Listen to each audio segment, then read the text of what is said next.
porque o Supremo vai retomar daqui a pouco o julgamento de Jair Bolsonaro e mais 7 réus sobre a tentativa de golpe de Estado. O Igor Damasceno está desde cedinho lá acompanhando tudo e vai retomar agora essa situação pra gente. Igor, boa tarde, bem-vindo. Conta pra gente assim os principais momentos da manhã desta terça-feira e já também adianta o que deve acontecer esta tarde, por favor.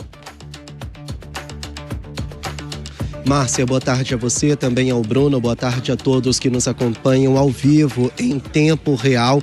Eu sigo aqui na parte externa da primeira turma do Supremo Tribunal Federal. Por aqui há uma grande movimentação de colegas da imprensa, inclusive imprensa internacional. Isso porque há uma grande expectativa para a retomada, a segunda sessão que deve acontecer em instantes no plenário da primeira turma. Quem vai falar agora é a defesa do delator, o tenente-coronel Mauro Cid, que foi ajudante de ordens de Jair Bolsonaro. A sessão deve ser retomada a qualquer momento, já com a fala do doutor César Bittencourt, que é o advogado de Mauro Cid. Hoje de manhã teve o início da primeira sessão, 9 horas da manhã. Quem abriu foi o presidente da primeira turma, ministro Cristiano Zanin, que imediatamente passou a palavra para o relator, que é o ministro Alexandre de Moraes. A leitura do relatório durou cerca de 1h30 e durante todas essas falas ele fez uma cronologia do que seria a suposta trama golpista. A começar do dia 7 de setembro de 2021, data em que Bolsonaro foi acusado de uso político do Dia da Independência. Logo depois veio a fala do Procurador-Geral da República, doutor Paulo Bogonet Branco, que fez uma fala mais incisiva. A sustentação oral dele durou cerca de 1 hora e ele praticamente já acusou o Bolsonaro de liderar essa suposta trama golpista. Foram 2h30 essa primeira sessão. Eu acompanhei de dentro do plenário da primeira turma. Já posso trazer alguns bastidores para vocês de tudo o que aconteceu. O primeiro deles é sobre a estratégia da defesa de cada um dos réus. Quem estão sendo julgados são os réus do suposto núcleo crucial da trama golpista. São 8, né? Seriam liderados por Jair Bolsonaro. Mauro Cid também faz parte, mais 6 outras pessoas ligadas à gestão de Jair Bolsonaro na época em que ele era presidente. O primeiro bastidor que eu posso trazer para vocês é que as defesas desses réus vão questionar pontos em aberto na delação de Mauro Cid, como, por exemplo, um áudio dele vazado no ano passado, dizendo que ele estaria sendo pressionado pela Polícia Federal a mentir em torno de todo esse esquema, a mentir durante a delação. Isso vai ser muito explorado pela defesa de cada um dos réus. Eles também devem questionar um outro ponto que ficou aberto, é a respeito da participação do ex-ministro e também ex-candidato a vice, Walter Braga Neto, uma participação suposta dele naquele plano para matar autoridades. Gerou alguma doabilidade ali e isso pode ser muito explorado pelos advogados de cada um dos réus. Outro bastidor que eu passo para vocês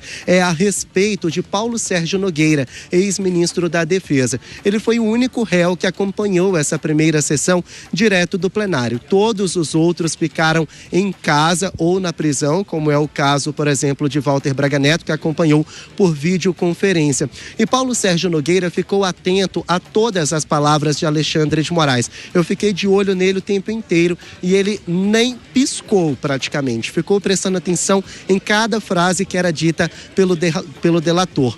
Quando Paulo Sérgio Nogueira foi acusado pelo ministro de questionar sem provas as urnas eletrônicas, ele balançou a cabeça negativamente num tom de reprovação da fala do ministro. De acordo com a denúncia da Procuradoria-Geral da República, Paulo Sérgio Nogueira seria responsável por levantar dúvidas e espalhar notícias falsas em torno do processo eleitoral para cancelar a vitória do presidente Lula. E um outro bastidor que eu posso trazer para vocês é a respeito de Jair Bolsonaro. Eu conversei com a equipe médica dele por telefone e foi a própria equipe médica de Jair Bolsonaro que o orientou a não vir para cá, a ficar em casa. De acordo com os médicos, ele continua sofrendo com sequelas da pneumonia que teve recentemente e ele também tem tido muitos casos frequentes de soluços e engasgos. Então, atendendo a essa recomendação, Bolsonaro sequer cogitou acompanhar o julgamento, essa primeira sessão aqui no plenário da primeira turma.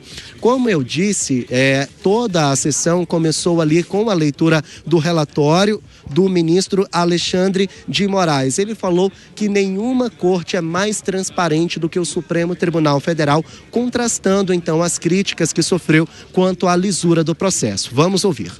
Nenhuma corte do mundo, nenhuma corte ou tribunal do mundo dá tanta publicidade e tanta transparência aos seus julgamentos como o Supremo Tribunal Federal.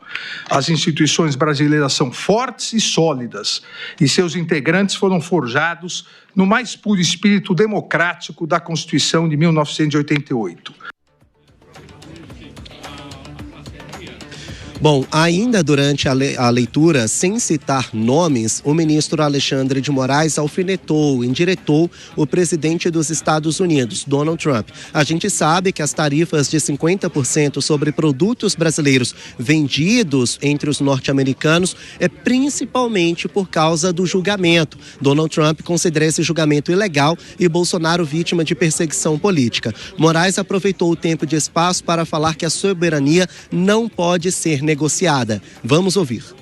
A soberania nacional não pode, não deve e jamais será vilipendiada, negociada ou extorquida, pois é um dos fundamentos da República Federativa do Brasil, expressamente previsto no inciso 1º do artigo 1º da Constituição Federal.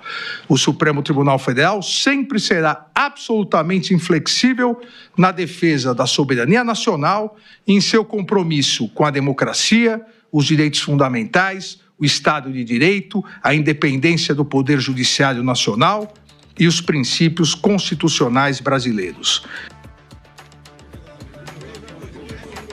Bom, gente, se por um lado a fala de Alexandre de Moraes foi bastante dura, bastante incisiva, por outro, do Procurador-Geral da República foi mais ainda, mais dura e mais incisiva. Paulo Gonet disse que aturar um golpe é o mesmo que ampliar o autoritarismo e, por isso, ele defendeu, então, combater esse suposto tipo de crime. Vamos ouvir. Não reprimir criminalmente tentativas dessa ordem, como mostram relatos de fato aqui e no estrangeiro, recrudesce ímpetos de autoritarismo e põe em risco um modelo de vida civilizado. Não se pode admitir que se puerilizem as tramas urdidas e postas em prática por meio de atos coordenados e sucessivos, conducentes à perturbação social, à predisposição a medidas de força desautorizada constitucionalmente, a materialização da restrição dos poderes constitucionais e a ruptura com preceitos elementares da democracia, como o respeito à vontade do povo expressa nos momentos eleitorais.